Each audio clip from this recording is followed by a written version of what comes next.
Hello everybody, welcome back to Kid Cave Learning with Miss Grace here, where we talk about holistic nurturing of the child.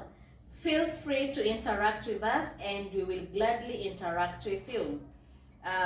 Please drop a comment, give a like, subscribe to our YouTube channel and also share. Welcome to our today's topic, whereby we discuss about teens and preteens attitude. You're most welcome. When the kids are growing up, they reach a point whereby, because of the changes that they are going through in their bodies, especially from 9 years, they reach a point whereby they feel like they have really grown. They feel like now they are adults because of the new experiences, the physical changes. The girls' boobs are now showing, the boys' voices are now deepening, and now they feel like they are the same age with you, the caregiver, the guardian, or even the parent. And because you're still viewing them as your baby, you're still viewing them as your kid, it sometimes brings out some conflicts. I know if you're a parent of such a child, you can attest to what I'm talking about. And sometimes you really wonder, how do I deal with this particular conflict? Sometimes you talk to the child, they might respond to you with some snide comments. Sometimes they give you sullen answers. Sometimes they totally shut you down and you're like, how do I go about it? What do I do? What happened to this child? It's quite normal, but it all depends on how you, as a guardian, as a parent, as a caregiver, how you approach it. Okay? So let's discuss on how we can deal with this. First and foremost, I would like to say that learn to face rejection.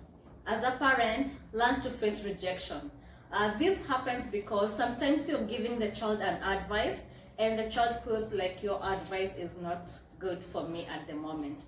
For example, let's say maybe you're talking about dressing and the girl, maybe, let me give an example of a girl. She wants to wear some booty shorts and a spaghetti top, and maybe wherever you're going you feel that's not the accurate dress code for that particular occasion. Sometimes you may try to tell them, no, please wear these other ones, do these trousers, do this top, and they don't want that. What do? Do you just sit and relax? Sometimes at this point is when the child is going through the crushing moments, you know. It's a boy, he's seeing some cute girls and they feel, wow, that the girl, and vice versa to the girl.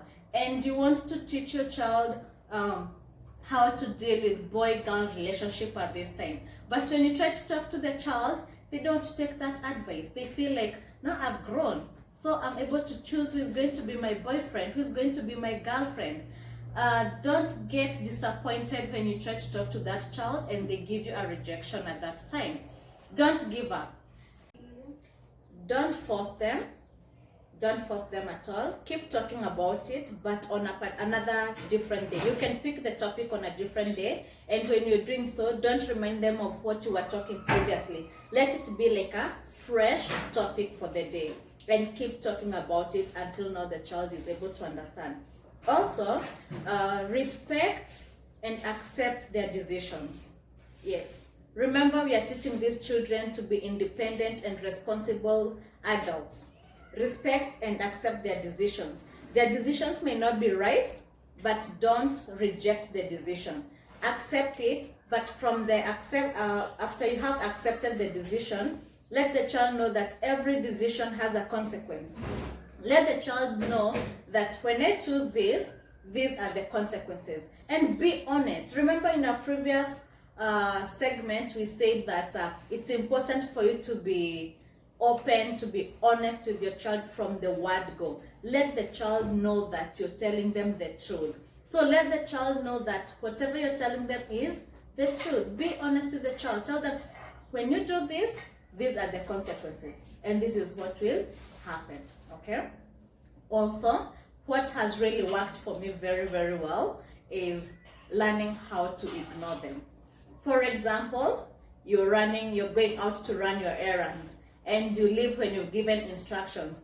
When I'm coming back, I would like to find you've done the dishes, or when I come back, I would like to find you have folded your clothes. Then when you come back after your errands, you're quite tired and you just expect that what you had instructed is what is done. But apparently, you find nothing was done. Sometimes you feel worked up, sometimes you feel you want to punish the child, you feel you want to spank that child, but learn to ignore. Ask the child, what instruction did I give you? What did I tell you to do? Did you do it? Was that obedience? Was that respect to me? And then leave it at that. Just go and do your things and ignore that. There's nothing that really makes these children so remorseful like you ignoring them without even talking to them about anything, without even you know, sometimes we Africans, we are so used to making noise until like 3 days later because of a mistake that was made like a day before. Learn just to ignore and you leave it at that. The child will come back to apologize to you maybe after a day or even two. Yes, and also as a parent, I would like you to change your style of punishment, change your style of discipline. Not all the time that you deny the child, not all the time that you sit the child and talk to the child, not all the times that you take a rod and cane the child. Just change your styling. Just change your style of punishment. Let you not be predictable. Let the child not predict, today I'm going to be spanked, today I'm going to be sat down. Let the child not predict. That way the child will be able to respect, the child will be able to know how to also deal with what you are bringing to the child. And at this time also, the children's hobbies are changing. Remember when they were growing up, when they were toddlers, like 5 years, they really wanted to spend time with mommy, they wanted to spend time with daddy, they wanted just to play indoor games with toys. But as they grow up and they get to 10, 11, 12, they want to go out for parties, they want to go hang out with their friends, they want you to drop them for swimming.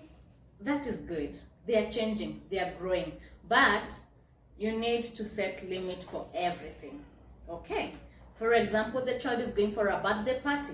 Agree before you leave the house. What time do you want me to come and pick you up? At 5? It's okay. I'll be there by 5. When you get there to pick the child up at 5, let the child tell you what's the time. Don't tell the child, I've come, it's 5. No. Ask the child, what time is it? What time did you agree? Let it be the child who is like being responsible of their own actions, but it's not like you're forcing it onto them. Set limits. Let the child know that when it's like this, it's so strict. When we agree swimming is from 1 to 3, it's so strict, and that is how the child will learn that my parent is so strict and I have to be obedient, I have to respect them. Even as they are growing and even the attitudes, there will not be too much conflict. It will be easier for you, the child will enjoy their moment. Last but not least, appreciate them for any good thing they do. Appreciate them. Sometimes it's just tidying up the table, just giving you a glass of water, just ironing clothes for you. Just appreciate them. Wiping your shoes, arranging your shoe rack, appreciate them. It will help them do it more and more, and they want to please you more. That way, you will be a happy parent, the child will enjoy their teenage moments, and they will be happy. They will be responsible and independent. Okay, parents, I hope that you have learned 1 or 2 things from our segment today. Please don't forget to subscribe to Kid Cave Learning. Don't forget to drop your comment. Don't forget to share and give me a like. Until next time, from Kid Cave Learning, bye-bye.